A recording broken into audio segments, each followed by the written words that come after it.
Yo, what's up, YouTube, man? My name is Phil Ford. I'm a current PhD student. I'm a dad. I have three beautiful children, and I started this channel because my passion is helping men, helping boys go from burnout and dysregulated to regulated using fitness and helping to heal the nervous system and things of that nature. I am someone who is I'm a Christian. I want to say I don't call myself, but I'm a Christian. Not only am I a Christian, I'm also bipolar. I was diagnosed bipolar about 2 years ago. I've struggled with depression, anxiety, most of my life, and today I want to just share my story. I spent a lot of time in prayer and just thinking about like when it was the right time to try to start sharing my story, mainly because I was still wrestling with a few things and still pretty new in my sobriety journey, and I didn't want to be leading people astray. But today I felt a strong burden to just share my story, and I felt like God was kind of leading me, and He has been leading me to share my story, so that my journey can be, so that you can come along the journey with me. And so that's what I'm just trying to do here. I'm just trying to be obedient. And a lot of things, I'm not going to be able to go into full details about everything, but I definitely want to share my about who I am, right? And why and how I got to the place that I am in. So if you're not already, make sure you just like, follow, and share. And let's jump right into it. So yeah, I grew up in inner city Washington D.C. I'm a native Washingtonian. Chocolate City back when it was probably at the peak of violence. I grew up in the war on drugs era. My father was a product of the crack epidemic, so I grew up with a father who was a functional addict. My parents would argue just about every single day. I don't remember any days when they really wouldn't argue, honestly. And so that kind of just left a scar on me that I really didn't process until I got older. Not only that, like my mom was not really, she wasn't really affectionate. So I also have some mother wounds that I didn't really have time or the place to really speak into or understand it up until maybe a few years ago. And so like my mom, like I can remember a couple of hands where my mom hugged or kissed me. Same thing with my grandmother. I don't really recall her hugging or kissing me. And that's my mom's mom. And so there's a lot of just there's a long list of just like hurt, pain, trauma, brokenness. Not only that, this is something that a lot of men don't necessarily open up to or acknowledge, is that I am a product of sexual abuse from both older boys and older girls. A lot of my childhood was filled with various types of like molestation of some sort, exploration. It grew into like exploration, and then with other kids in the neighborhood, showing private parts and doing things of that nature, and a lot of just what I would just call perversion. I never had a real healthy understanding of sex, right? I've never had a real clear understanding of intimacy, none of those things. And all these things are going to make sense, right? And so before I go any deeper, like I want to read this verse. It's in Deuteronomy chapter 20, verses 1 through 4. The reason I want to read it is because I spent a lot of time being afraid to kind of like share this story or making up reasons why this wasn't the right time. And so I want to read this so that you kind of know where I'm coming from. In Deuteronomy chapter 20, verses 1 through 4, it says this: When you go to war against your enemies and see horses, chariots, and an army larger than yours, do not be afraid of them, for the Lord your God, who brought you out of the land of Egypt, is with you. When you're about to engage in battle, the priest is to come forward and address the army.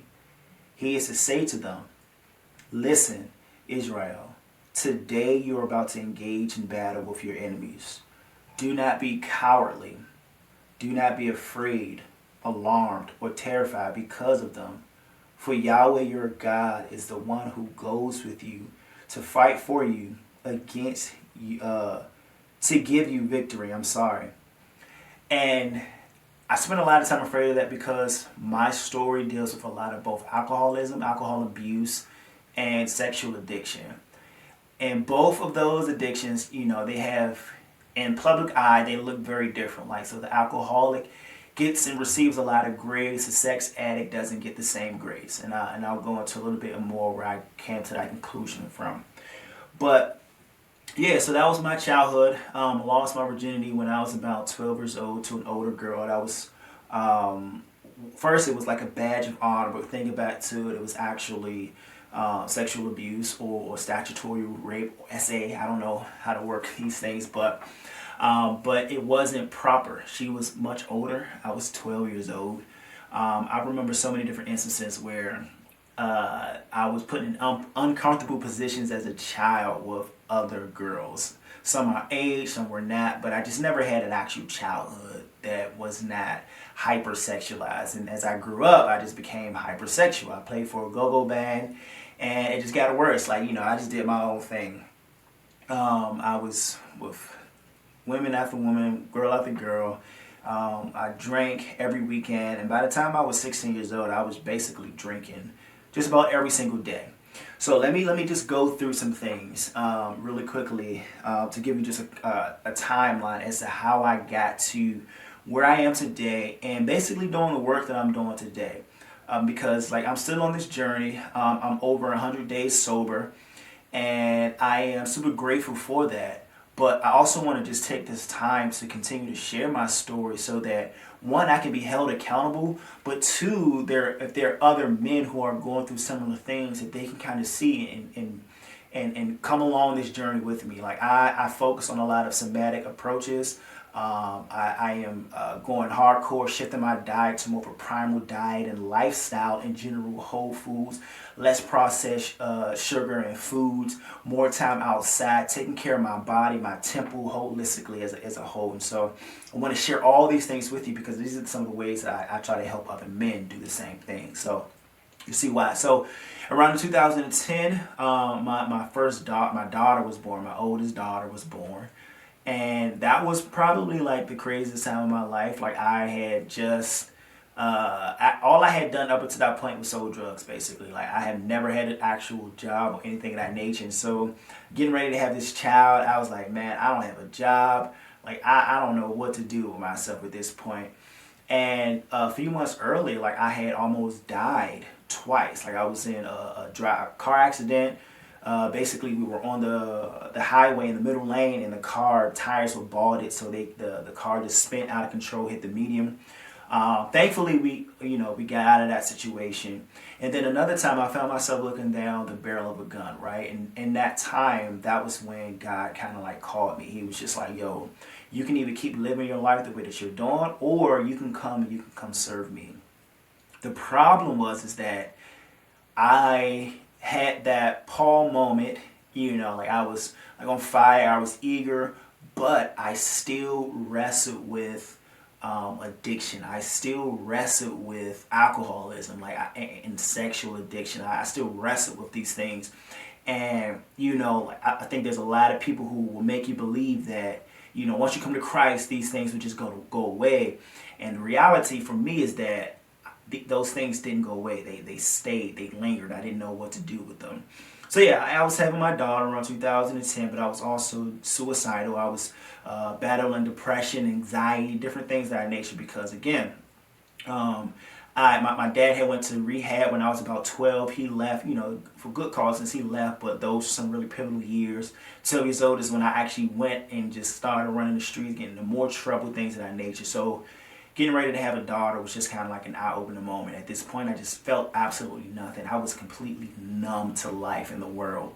So when I had my daughter, it actually gave me a sense of hope, right? I had a little glimpse of light. She was the only little bit of light that I had in my life. Everything else around me in my life was dark up until that point.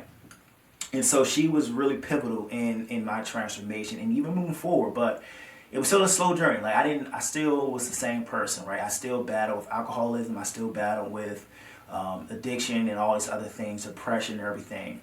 But instead of like me drinking every single day, I became like a binge drinker. Like I had binges. So what that means is like I could go months and everything be okay, and then for a week or 2 weeks or a couple months, like I'm just like in the gutter going hardcore in my addiction. So yeah, around 2017, my mental health began to kind of like break down like even more though. So 2017, like I did have another like binge cycle, but this one was kind of like worse. You know, like as I look back, I had moments where I can kind of point back to actually having like manic episodes. 2017 was one of those years. That summer, I was going out partying, drinking every single weekend, spending like $300 to $600 a weekend. Literally, like just buying bottles, getting tables. It was just a really crazy time. And by the end of that summer, I ended up in Dominican Republic, and it was the same thing. Like and I actually just ended up in like so much debt that particular summer. And by the end of that summer, it was like I got to December 31st, 2017, coming into the new year. And I ended up going out again, and lo and behold, I went out, I drank both Hennessy and Patron, and smoked some weed, and long story short, I ended up in a holding cell with a DUI, reckless driving, like 4 different charges, like fleeing police, a bunch of other things. It was just a crazy night. One that I don't even remember. That's one of the bad parts about it. Like I don't even remember anything except for coming to, and like the 5, maybe 10 minutes I was there at the actual club, right? So that's 2017. Things are getting worse. I'm like, I don't even know what's going on. So I kind of went back into like this calm phase for a few years. Everything was just like going up and down. I was like having good energy, good spurts, starting stuff, being on the grind, and then going back down to deep depression. So fast forward, fast forward a couple years. I then get married. I got married, I think about 2020 it's about 2020. So I met my ex-wife, and I'll get there, but I met her at the end of 2018, about the end of 2018. And it was, like I knew that I still had these issues going on, but I just honestly, at this point, I thought that I could just keep praying them away. And another big important thing about this is that I came up in like a really strong reformed spaces, and so I took scripture really literal, and so like I believe like the verse, I think it's in like First Peter that says like all things that are found in life and godliness that pertain to life and godliness and found in the knowledge of Jesus. And so like I'm like, okay, well I just need to learn more about God, learn more about Jesus, and this addiction, all this stuff will go away. Completely wrong. I bought books, like I studied. Like I got really, like I know the word. I studied church history. Like I got into it in so many different levels. But it didn't do anything. It just gave me a bunch of head knowledge. So yeah, I ended up meeting my wife, and I was on good for a little while. And like literally, I was on good for a good little while, like while we were dating and whatnot.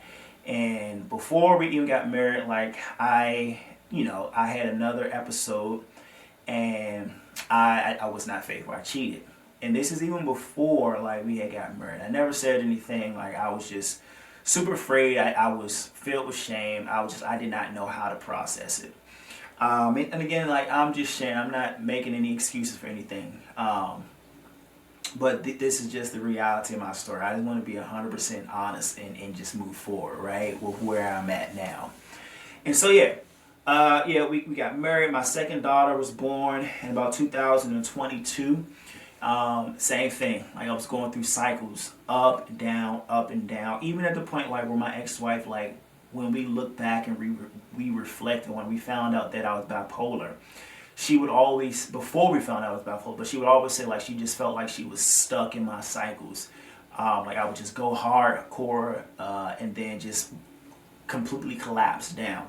And so that was like our entire marriage. Like the last couple years, what happened was I was just having like crazy cycles of mania. Like around 2023, I was like starting businesses. I had wrote like 2 or 3 books. I started a garden in like in middle of like December or something like that, or November. I started a garden, and I think it was December. I started a garden, and I was just completely out of whack. Like I got us into like some crazy debt, maybe like $30,000-$40,000 of debt.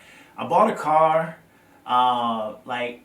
Everything just was like moving like super fast, and I didn't really understand what was going on. This was like the bipolar. I was manic, different things of that nature, and so these things just kept happening. Shortly after, a couple years later, we had another child. So this is kid number 3, and all of these same things are still happening.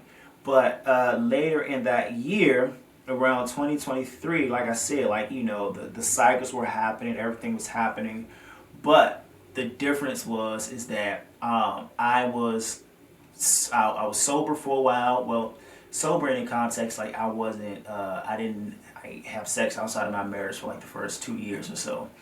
I was white knuckling in it, but I still had issues like pornography. Like I would just have weeks, and so part of my triggers was like loneliness. So I caught the COVID once, and this is in the peak of COVID. I caught the COVID, and we had to sleep in separate rooms.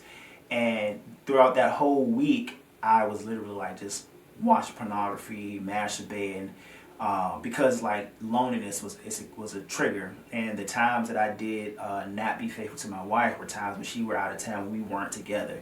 But then there were other times like I would go out, I would drink, come back home drunk. She wouldn't know it, because again, like alcoholism, like I was an addict, and so I was just living that life, living a double life. I was also preaching, teaching, I was serving youth. Like I was doing what I was supposed to do, allegedly, taking care of family, all kinds of stuff. But I was like just a whole different person than who I was supposed to be. Like I was not all the way there. And so yeah, the cycles kept going. 2023, 2024 is when the curtain started to close. I went to therapy January 2024. That's when I was first diagnosed with PTSD, major depression, and unspecified anxiety. So I started my journey with therapy, things of that nature. Things weren't getting better. I mean, they seemed like they were getting better. But by this time, like I had already had 3 major incidences where I was not faithful to my ex-wife. And it's when I was like, we'll go to school. Like I was in a doctoral program, and we had to go away for a week, basically. And the first few years, like I was rooming with somebody. The last couple residencies, that changed. I didn't know it changed, and I just kind of like lost control. And so yeah, again, like hid some of these things from her. Hid all these things from her. And I remember she was saying like, God told her that I did these things, and of course I lied. I wanted to tell her the truth, but I just couldn't. So again, 2024, I'm going to therapy, things of that nature. And I think in January, at some point, I ordered like an HIV kit. I can't remember when, but it came sometime in like the summer, like 6 months or so later. Forgot I ordered it. And we get the junk, and it's like unmarked and all that stuff. I think it just had my name on it, but unmarked. And she opens it, and like it's HIV kit, and she's like, I need answers. And so at that point, this is like maybe June or something like that, like I had no choice. I had to kind of come clean with some stuff. And it took a few days to kind of like get everything out, of course. And I do recommend anybody who's going through this to actually go and have professional help. Like if your pastors are good and they have a background and it's cool, but if not, don't go to your pastors, don't go to your friends. Like go actually seek a sex addiction counselor, or a therapist who is well versed in in discovery. Where you just basically share everything that's going on. Like they help through the process. It's much easier. We didn't have that. So yeah, all this to happen, everything was happening, like my wife got my best friend involved. We got some folks from the church involved. It was just a really hard time. And as things were going on, like my mental was just like completely, I was at like 10% at this point. I just couldn't handle it anymore. Like the line, everything. I couldn't handle any of it. And there was one night, I was coming to pick up. I thought it would be my wife, but I kind of got pulled up into like a whole confession session, is what I would call like an intervention moment. And like I was just being pressed, and my mental went from like 10% to like 0. I had like a full blown like psychological break. I could not move. I physically was in my head. I could hear myself. I could talk and everything of that nature, but I was unable to kind of like move. Psychiatrist, she kind of like shared some stuff of what it was, but I kind of forgot at this point. But that was the first time I ended up in the psych ward. Was maybe about June, July, or something like that. I think early June. Yeah, something like that, because August I went away. So yeah, I ended up in the psych ward, 7 days, and that's when the mood disorder was just, no, that's when first it was major depression back in January, and then it was shifted over to a mood disorder when I was in the psych ward, that, insomnia, and some other stuff. And it was like, okay, I still don't have a clue what's going on. My ex-wife was like really smart. Like she knew some stuff about me that I didn't even know. Like my attachment style. Like she knew that I had an avoidant attachment style. I learned that, found that out like later in therapy, oddly enough. And she even was the first person to say like I might be bipolar. Like she looked at all the signs and everything of that nature. She was like, yo, I think you're bipolar. And I was like, I don't know. We had hints and some ideas that my grandmother was at the time, but really that's about it. So yeah, took that, and I realized like, yo, I needed to get help. My family did, because my dad also, had to leave to go get rehab and things of that nature. So my parents kind of took action. They jumped into it. Found a spot in Tennessee to go to do rehab, which was like $30,000. My parents made a crazy sacrifice with that. And so I left about August, and during that time, like I was on antidepressants. I think that's kind of like what kicked off like another manic episode though. But I had like a full-on like manic episode. Like they weren't as subtle as used to, where I can kind of think back in moments, and you had to be super close to me to realize like I was doing something. Like I had my mom sometimes doing stuff for me. She would just be like, oh yeah, like yeah, you had me do all this stuff, and then I wouldn't hear anything about it again. And this particular one, like I was shaking, like I couldn't sit still. I was pacing at the psych ward that they took me to in Tennessee, like back and forth for hours, until the psychiatrist gave me something. They just put it in my tongue, and it dissolved, and it kind of like brought me down. And that's when they put me on like a olanzapine or something like that. And that's when the first time they actually realized like, oh, I'm having a manic episode, like I'm bipolar. And so yeah, that was like the whole journey towards that.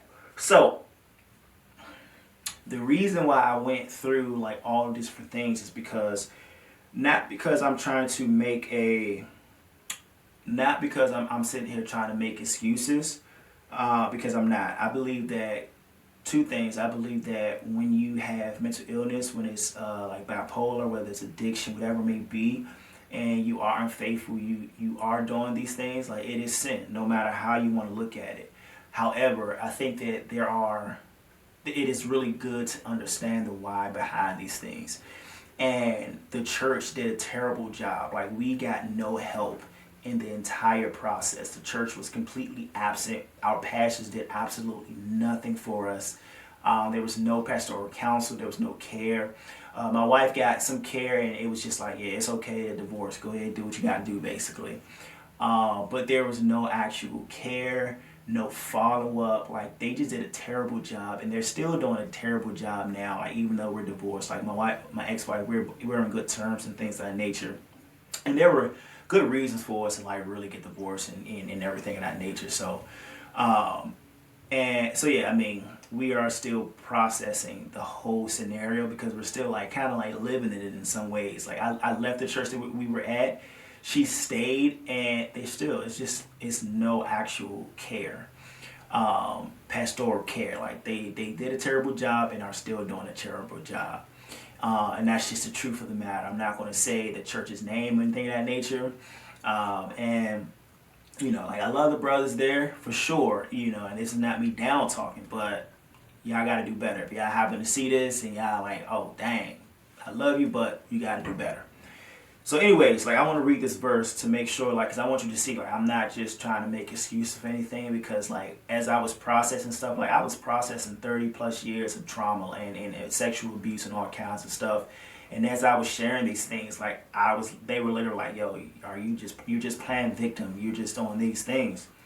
And the reality is like my ex-wife was like, she had to like kind of like stick up for me on a lot of occasions. Like, yo, this guy literally has gone through hell and back, and y'all aren't actually helping, but you want to be in a community that he grew up in. Like, why are you in inner city DC and you can't even deal with this one guy, right? You know, because churches, I feel like church today just, you know, they're only good for people who kind of have normal people issues, right?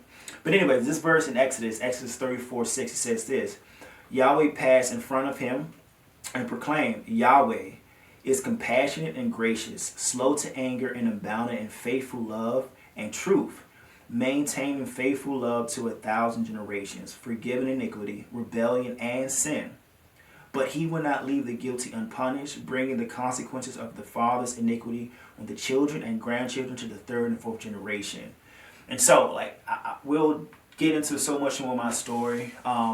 That's just like a little taste of it, and we'll move forward. But I wanted to end with that verse because it is very clear that God is gracious. He is slow to anger. He is going to forgive you if you are a brother or man who's going through something similar right now.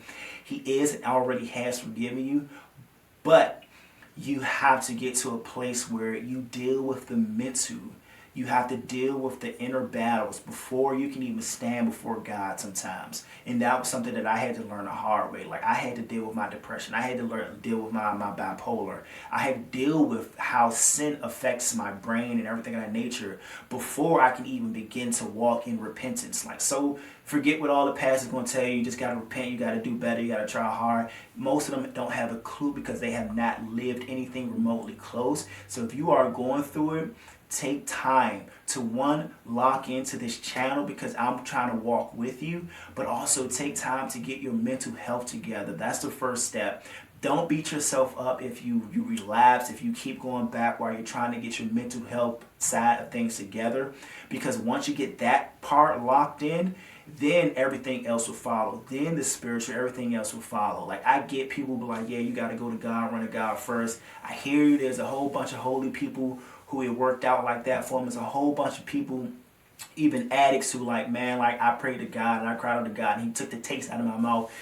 That might not be you. It was not me.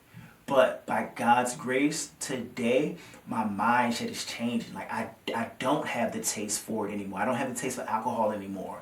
Like, I still have euphoric recall, but I don't want to just go out and have sex with a random person. Like, I want true, authentic intimacy. And I had to go through a whole lot to get to this place. I had to go to war with myself. I had to go to war with my surroundings. And that's why, one, I started with the verse I did. You're going to be going into war, and it's not going to be easy. You're going to have to press forward, and you're going to have to keep on moving, and you're going to have to keep trusting God. You're going to have to learn how to lament and cry out to God and be angry with God and be okay with the fact that you are angry with God. And I'm going to talk about that in a whole nother video, about being okay with being angry with God.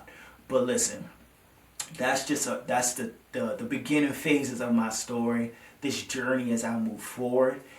If this hits you, like hit home in any type of way, definitely subscribe, lock in, join the tribe. We're going to be digging in. We're going to be moving forward. And by God's grace, we're going to grow as men, as protectors, as providers, as priests of our homes, no matter what that looks like, no matter what our brokenness has caused, whether it's divorce, whether it's separation, whatever it may be. You still are called to be priest, protector, and provider. If you have children or whatever it may be, you are still called to those things. You still have purpose. You still have a mission that God has given you. And so I want us to walk in that. I want us to be warriors. I want us to live our lives according to God's grace, not the standards of men who are just as broken and who have no clue of how to actually help you. If this is something that you're like you need help with, make sure you just follow, subscribe, lock in with me, and let's move forward. Grace and peace.